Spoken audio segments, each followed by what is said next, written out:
Leitura Bíblica 24 de setembro, 2 Crônicas, capítulo 35, versículos 1 ao 27. A celebração da Páscoa.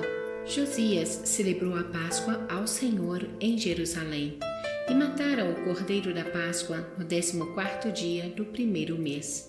Estabeleceu os sacerdotes nos seus cargos e os animou a servirem na casa do Senhor. Disse aos levitas que ensinavam a todo Israel e estavam consagrados ao Senhor: ponde a arca sagrada na casa que edificou Salomão, filho de Davi, rei de Israel. Já não terei esta carga aos ombros. Servi, pois, ao Senhor vosso Deus e ao seu povo de Israel. Preparai-vos segundo as vossas famílias, segundo os vossos turnos, segundo a prescrição de Davi, rei de Israel, e a de Salomão, seu filho. Ministrai no santuário segundo os grupos das famílias de vossos irmãos, os filhos do povo, e haja para cada grupo uma parte das famílias dos levitas. Imolai o cordeiro da Páscoa e santificai-vos e preparai-o para vossos irmãos, fazendo segundo a palavra do Senhor, dada por intermédio de Moisés. Ofereceu Josias a todo o povo cordeiros e cabritos do rebanho, todos para os sacrifícios da Páscoa, em número de 30.000, por todos que se achavam ali, e de bois 3.000. Tudo isto era da fazenda do rei.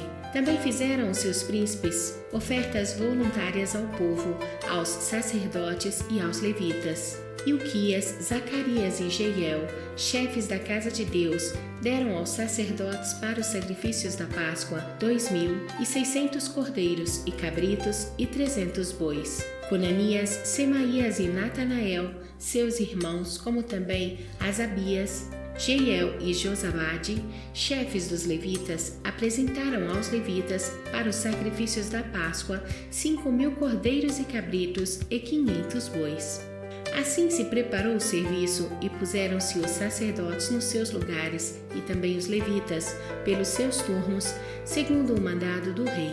Então imolaram o cordeiro da Páscoa e os sacerdotes aspergiram o sangue recebido das mãos dos levitas que esfolavam as reses. Puseram de parte o que era para os holocaustos e o deram ao povo, segundo os grupos das famílias, para que estes o oferecessem ao Senhor, como está escrito no livro de Moisés. E assim fizeram com os bois. Assaram o cordeiro da Páscoa no fogo, segundo o rito. As ofertas sagradas cozeram em panelas, em caldeirões e em assadeiras.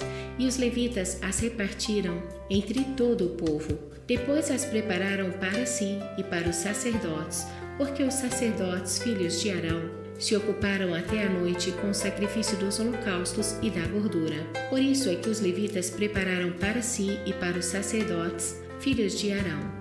Os cantores, filhos de Asaf, estavam nos seus lugares segundo o mandado de Davi e de Asaf e de Emã e de Jedutum, vidente do rei, como também os porteiros a cada porta, não necessitaram de se desviarem do seu ministério, porquanto seus irmãos os levitas preparavam o necessário para eles. Assim se estabeleceu todo o serviço do Senhor naquele dia para celebrar a Páscoa e oferecer holocaustos sobre o altar do Senhor, segundo o mandado do rei Josias. Os filhos de Israel que se acharam presentes celebraram a Páscoa naquele tempo e a festa dos pães asmos por 7 dias. Nunca, pois, se celebrou tal Páscoa em Israel desde os dias do profeta Samuel, e nenhum dos reis de Israel celebrou tal Páscoa como a que celebrou Josias com os sacerdotes e levitas, e todo Judá e Israel que se acharam ali, e os habitantes de Jerusalém. No 18º ano do reinado de Josias se celebrou esta Páscoa. A morte de Josias no vale de Megido. Depois de tudo isto, havendo Josias já restaurado o templo, subiu Neco, rei do Egito, para guerrear contra Carquemes, junto ao Eufrates. Josias saiu ao encontro a ele. Então Neco lhe mandou mensageiros, dizendo: Que tenho eu contigo, rei de Judá? Não vou contra ti hoje, mas contra a casa que me faz guerra. E disse Deus que me apressasse. Cuida de não te opores a Deus, que é comigo, para que ele não te destrua. Porém Josias não tornou atrás. Antes, se disfarçou para pelejar contra ele e, não dando ouvidos às palavras que Neco lhe falara da parte de Deus, saiu a pelejar no vale de Megido. Os flecheiros atiraram contra o rei Josias. Então o rei disse a seus servos: Tirai-me daqui, porque estou gravemente ferido. Seus servos o tiraram do carro, levaram-no para o segundo carro que tinha e o transportaram a Jerusalém. Ele morreu e o sepultaram nos sepulcros de seus pais. Todo o Judá e Jerusalém prantearam Josias. Jeremias compôs uma lamentação sobre Josias, e todos os cantores e cantoras, nas suas lamentações, se têm referido a Josias até ao dia de hoje, porque as deram por prática em Israel e estão escritas no livro de Lamentações. Quanto aos atos de Josias e às suas beneficências, segundo está escrito na lei do Senhor, e aos mais atos, tanto os primeiros como os últimos, eis que estão escritos no livro da história dos reis de Israel e de Judá.